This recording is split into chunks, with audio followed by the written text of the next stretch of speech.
नमस्कार. मी महेंद्र सुधाकर वाघ. ही माझी आई मंजुळा सुधाकर वाघ. तिला अगोदर चालण्यामध्ये थोडा दम लागायचा. तिला त्रास व्हायचा. मग तेव्हा आम्ही एंजिओग्राफी केली, तर त्यात असं समजलं की तिला 5 ब्लॉकेजेस आहेत. मग ते समजल्यानंतर मग आम्ही सर कायझेन हॉस्पिटलला डॉक्टर निखिल जाधव सरांकडे ऍडमिट केलं. आणि त्यांनी जो सांगितलं की तिथेच आमचा पेशंट अर्धा बरा झालेला आहे. त्यांनी उत्तम प्रकारे तिची बायपास सर्जरी केली.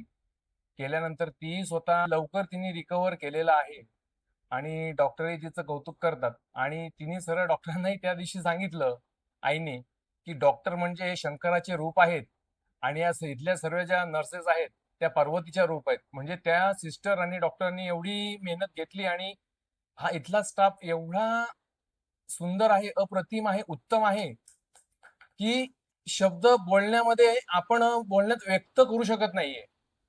आणि त्याचाच प्रत्यय हा आपल्याला समोर आहे. ही आज 71 वर्षाची आहे.